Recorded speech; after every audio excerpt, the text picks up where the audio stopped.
Does a trucking industry need to be unionized? This is a question of the day. My name is Enes. This is Never Stop Trucking. We're going to be talking about that in this video. With the Motor Carrier Act, the trucking has lost so much. It used to be a long time ago that the prices were controlled, and trucking companies had a saying in that, and the trucking companies could count on the trucking prices being certain amount. Nowadays, trucking is like Wall Street. It doesn't depend on you, on what services you provide. It doesn't really matter how you do it. All it matters is the markets. It's all about supply and demand, and it's also about how many trucks we have on the road and how many loads we have.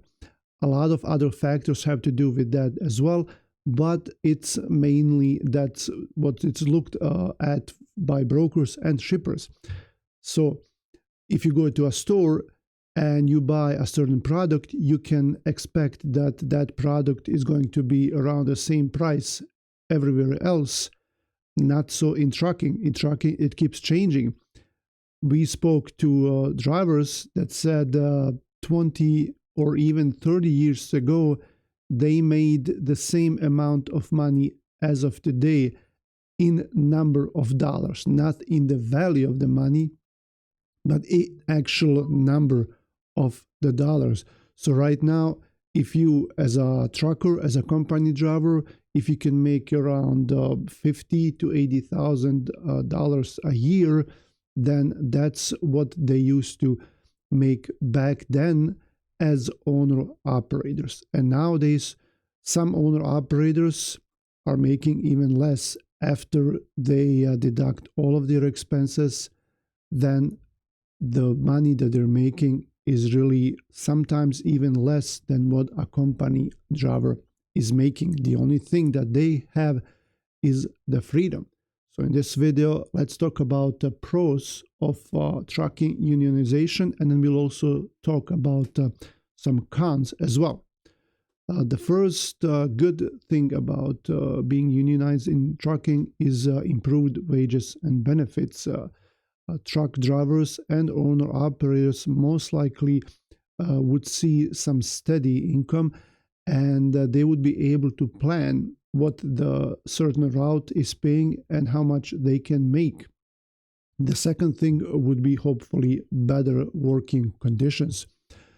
The conditions that we have right now are bad because of the way the drivers are treated on the road. There is nowhere to sleep.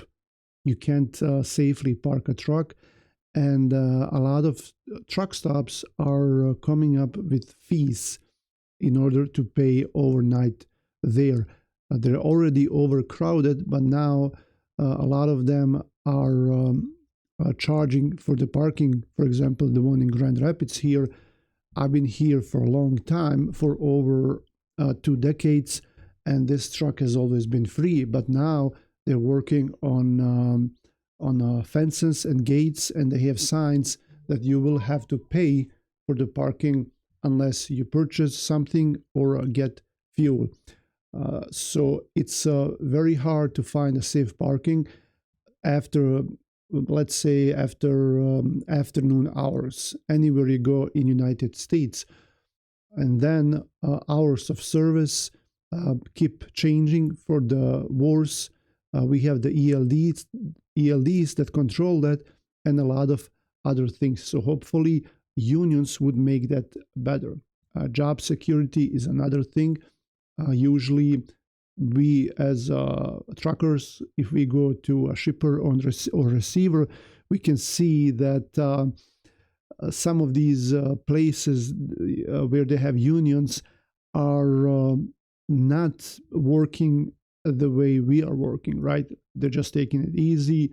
They go to a break whenever the union tells them. They care about their conditions, and they are not overworked. And then also union workers usually get better pay and better benefits. Collective bargaining power. Now, this is a big deal.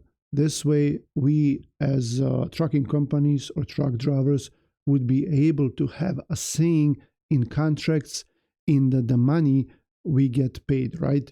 So right now you don't have any saying, and I have been arguing with some people that this is not fair, but they're saying, hey, well, this is how it works, right? This is the way it's always been working. It's the markets. If you don't understand or you don't want to participate in that, you don't have to be in this industry. Okay, well, to some point they are right, because it's if you have a lot of trucks on the road, brokers and shippers, they're thinking, well, why should we pay that much for these loads to be transported? Because there will be someone that will do it for a rate that, the one we tell them. And then also, right now, when you're calling brokers, usually they will answer. Most of the times, the loads will be there. If this is a really good load, then it will fly off the board in a second or so, because they will get so many phone calls at the same time. But these bad paying loads are like sometimes they stay there for 30 minutes or a couple of hours, and you have enough time to book them, right? So imagine if all the loads were paying good or really good, and we didn't have that many loads on the load board. Imagine like you would never be able to talk to a broker. You would never be able to get a hold of them, let alone even talk to them. They would have 20, 50 companies at the same time on the phone, and they would probably try to underbid each other anyway. So that would be really bad as well.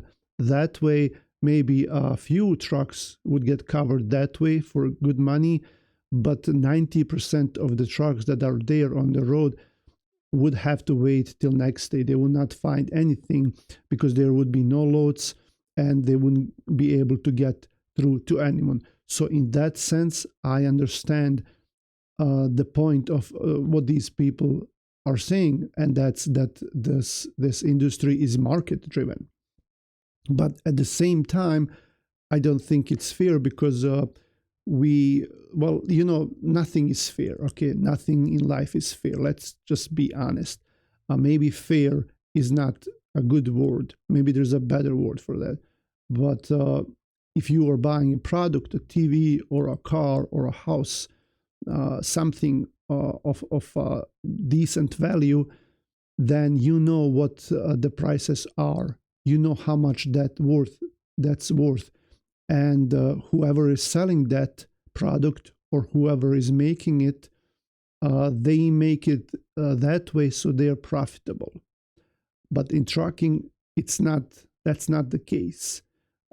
You know how much your cost per mile is. You know how much you have to pay for insurance and maintenance and fuel and drivers, taxes, all of that.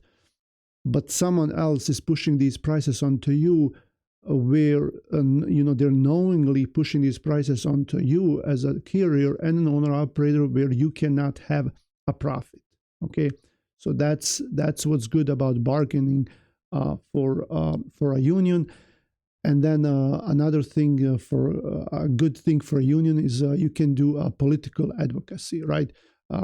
You can talk to government and contractors about infrastructure, about roads, about bridges, about regulations. You would have some kind of power in that sense. Now, here are some cons of a trucking unionization. Increased cost for companies. So companies will have to pay more out of the pocket, more for the benefits, more for the wages. Most likely, a lot of them would be hourly wages. There would be reduced flexibility as well, because unionized workplaces often have strict contracts, right? So you have to go by the contract. You can't just like if you're a driver or if you're an owner or operator, you could just say, well, I can't do that load. I don't want to do that load. I don't feel like it, because a lot of owner operators will find different things, excuses for not picking up certain loads. It has to do with weight, with the times. Maybe they can't go out that way. But if you have a contract, then really there is not much play. Like you kind of have to go. There is also a risk of strikes for the companies and even also for the drivers. So if you're on strike, most likely you're not going to get paid. So what unions usually do is, like, if they cannot get something their way, they will start a strike. Union dues, you have to pay union dues as well. So that's another extra expense for you. And then potential conflict with management. I was thinking about that. You would maybe if you're a driver, it would be hard to get up to the management, to higher management, and talk to them. There is a hierarchy, and you would have to go that way. Let me know what you think about that. Let me know what you think about unions, whether that's a good idea, because I have been seeing more and more arguments that lean towards trucking unions. We do have some kind of a union, but that's really not on a national level, and most companies are not in that. Thanks for watching. This is Enis from Never Stop Trucking. Check out the links in descriptions, and I'll see you guys around.